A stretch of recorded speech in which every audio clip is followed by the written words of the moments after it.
Fala pessoal, eu sou o Diego do canal Mangás e Mais e hoje finalmente trago para vocês o vídeo das HQs ocidentais lidas durante o mês de outubro de 2024. O vídeo sobre mangás já saiu no comecinho desse mês de novembro, mas o de HQs ocidentais eu acabei enrolando um pouquinho, mas finalmente consegui fazer a gravação do vídeo. E eu li bastante coisa, até me surpreendi com a quantidade de leituras de quadrinhos ocidentais, porque minha coleção é basicamente 75% de mangás, o restante entrariam aí os quadrinhos, as graphic novels, enfim. E para quem está notando que tem algumas mudanças no cenário, né, o número de volumes na estante está diminuindo, o número de caixas está aumentando, porque muito em breve eu farei mudança de casa. Espero que isso ocorra até o final deste ano.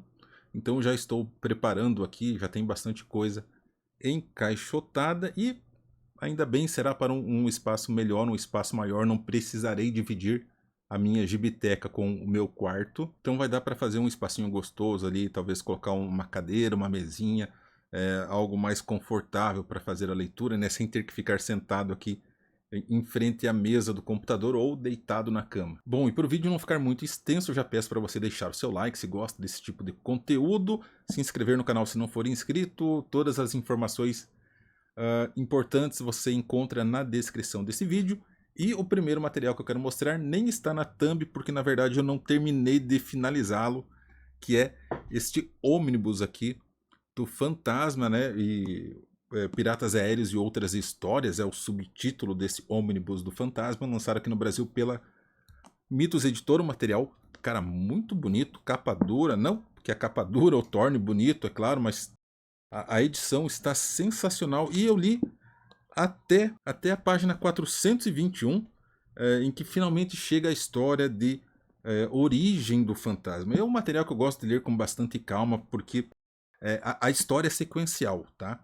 Pega desde o início do fantasma, lá em 1936, e vai até a metade, quase finalzinho de 2038. Tem aqui o índice para vocês darem uma olhadinha. Então são histórias muito antigas, algumas coisas são datadas, mas se você consegue se colocar dentro do contexto da época, para quem a história foi escrita, é algo muito bom, é sensacional. Eu adoro Fantasma, conheci o personagem da animação lá na década de 90, quando eu assisti. Essa animação, se não me engano, é da década de 80 ainda, que era o grupo formado pelos Defensores da Terra, né? O Fantasma, o Flash Gordon e o Mandrake. O Mandrake era meu preferido, mas também gosto muito do Fantasma. Enfim, como eu disse, são tirinhas que saíam nos jornais, mas essas tirinhas tinham uma sequência, né?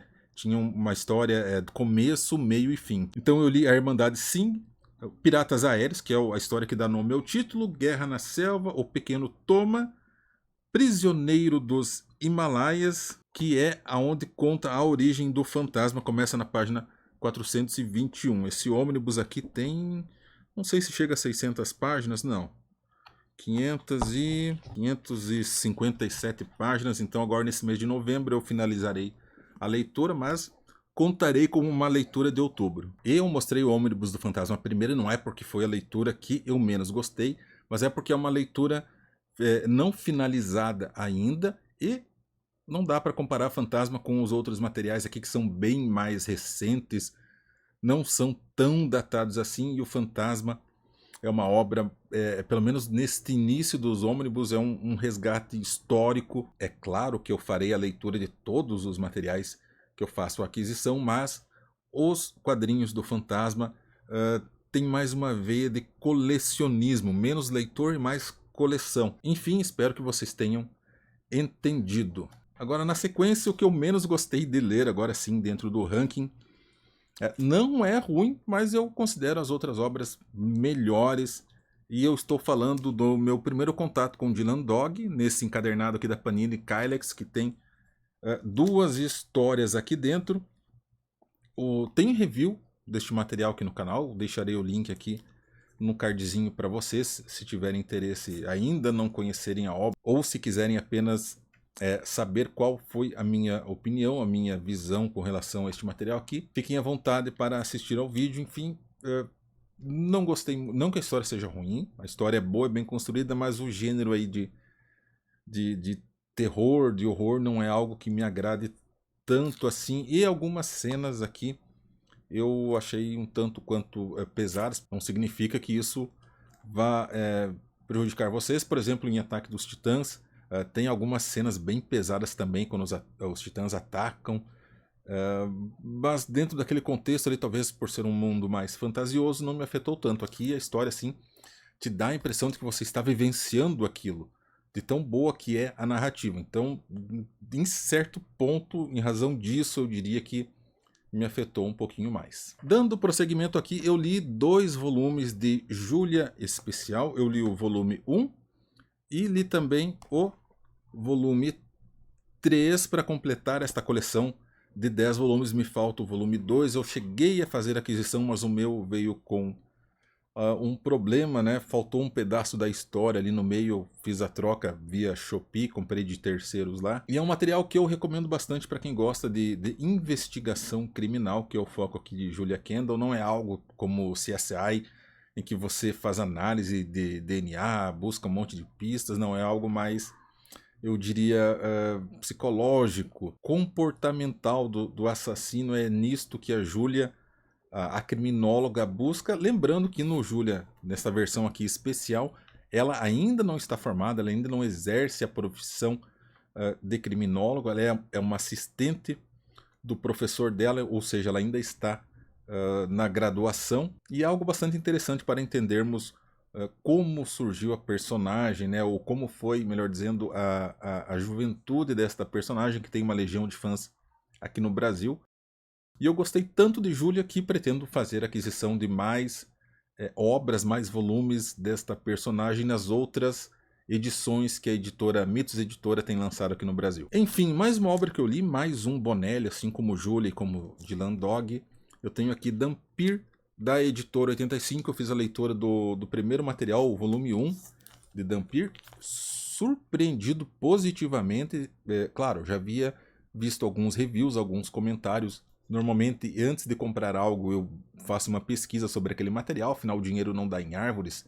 Então eu evito ao máximo errar nas minhas compras e, ainda assim, mesmo assistindo as reviews, eu li e foi melhor do que aquilo que eu esperava. O Dhampir é um híbrido entre uma humana e um vampiro, e neste volume 1 aqui ele acaba descobrindo que ele tem certos poderes e caberá a ele utilizar esses poderes ou para o mal ou para o bem. Aqui nós temos 4 histórias. O Filho do Vampiro, que é a história inicial que mostra ele se descobrindo como uma espécie de Blade dos Balcãs. A Estirpe da Noite, Fantasmas de Areia, uma história bem horrorosa no sentido de horror, tá? Não é que ela é ruim, mas é uma história que o Mauro Bozelli puxou muito mais para o horror, para o sobrenatural, em causar medo no leitor do que na ação propriamente dita. E depois a última história que tem aqui, Noturno Vermelho, que foi escrita apenas pelo Maurício Colombo. Aí sim nós temos bem mais ações, é algo bem mais dinâmico dentro da história. Também fiz vídeo aqui no canal, tem uma review deste primeiro volume, deixarei no card se vocês quiserem obter mais informações sobre este material, e que eu recomendo muito, tá? Aliás, todas as HQs deste vídeo aqui eu recomendo para que vocês conheçam. Li também 2 ônibus do Hellboy. Eu li o volume 2 da história principal, que se chama Paragens Exóticas, da continuação, a saga do Hellboy em se tornar a perdição. Estou fazendo a leitura conforme aquele guia de leituras que eu vi lá no canal do Barba, né, pelas Barbas de Odin, já faz algum tempo. E logo na sequência, então, eu li BPDP Praga dos Sapos, volume 1, outro material muitíssimo bom. Eu adoro ler Hellboy, tanto que eu expandi aqui minhas aquisições e tenho praticamente tudo o que foi lançado em ônibus. Se não me engano, falta ainda o universo Hellboy, mas não é um material assim tão importante. Talvez eu deixe ele passar. Cara, Hellboy na verdade dispensa apresentações, né? Nem sei o que falar sobre Hellboy. Só compra. Só compre e seja feliz. Claro, se você gosta do gênero, né? Não é super-herói, apesar dele ter os seus poderes, mas não é aquele paladino da justiça. apesar dele fazer o bem. E agora, para seguir a ordem, eu preciso ler os volumes 2, 3 e 4 do Praga dos Sapos. E na sequência, aí eu volto para ler o volume 3 do ônibus da história principal de Hellboy. Parece confuso, mas não é, né? São aí 21 ônibus que serão lançados pela editora Mitos, pelo menos 21 ônibus. E eu preciso adquirir ainda o universo Hellboy, como eu falei. E também o BPDP Inferno na Terra 5 e 6 que ainda não foram lançados. E para finalizarmos o vídeo, aquele que é hoje o meu principal personagem Bonelli, aquele que eu mais gosto de ler, que é, para surpresa de zero pessoas, Dragoneiro. Eu li os volumes 23 e também o volume 24, que eram os dois últimos volumes que eu tinha aqui na minha coleção. Porque eu já fiz o pedido do volume 25, está para chegar, não chegou ainda porque eu acabei colocando uma pré-venda do mês de novembro no meio da minha compra, então isso acaba atrasando todas as entregas. Neste volume 23 tem essa história aqui do servo, chamado aqui Inimigo Diabólico. Eu não me recordo agora como que é no original, né, no italiano, mas é algo como Servo Diabólico, algo assim. Preciso olhar de novo aquilo. E é uma história que eu achei bastante triste, talvez assim como o Homem das Florestas, aquela história lá do bicho lá que parece um lobisomem. Esse aqui do Inimigo Diabólico eu também acabei torcendo um pouquinho pelo inimigo, tá? Porque tem todo um contexto para esse ser, que na verdade é uma pessoa, é um humano, ter atacado aí os soldados do Império, né? Não foi de graça. E esta é a segunda história. A segunda história deste volume 23. A primeira se chama A Horda dos Não Mortos, em que o Ian e o Guimora acabam ajudando aí alguns jovens que estão atrás de um tesouro em uma vila amaldiçoada. Outra história muito boa de Dragoneiro e, cara, cada volume que eu leio, mais eu gosto do personagem e deste universo criado aqui pelo pessoal da Bonelli. E no volume 24 nós temos a história aqui, Os Caçadores de Krakens, bem bacana. Inclusive a história 2 a primeira história e a segunda história aqui deste volume são continuações. E o Ian acaba indo investigar por que um Kraken acabou destruindo uma cidade litorânea do Império, lá naquela ilha, naquele subcontinente dos orcs. E no finalzinho nós temos uma historinha aqui da Elfa Sera. Em alguns volumes de Dragoneiro nós temos essas histórias, eu diria assim, de forma secundária, ou seja, não é a história principal, mas são histórias que nos ajudam a entender melhor os personagens dentro desse contexto. E aqui essa história do relato da Sera acontece de forma cronologicamente, eu diria, enquanto o Ian está caçando os Krakens, a Sera ficou com a mãe do Ian, e talvez isso tenha sido um spoiler para você, eu sinto muito, mas a mãe do Ian aparece aqui nesse volume 24, e elas acabam se deparando aí com um problema envolvendo aranhas. Quem tem aracnofobia assim como eu vai se divertir muito com essa história. Enfim, este é o vídeo de leituras de quadrinhos lidos durante o mês de outubro de 2024, quadrinhos ocidentais, tá? Senão o pessoal pega no meu pé porque mangá também é quadrinho, mas enfim, eu faço essa diferenciação. E se você me acompanhou até o final desse vídeo, meu muitíssimo obrigado. Eu sou o Diego do canal Mangás e Mais. Até mais.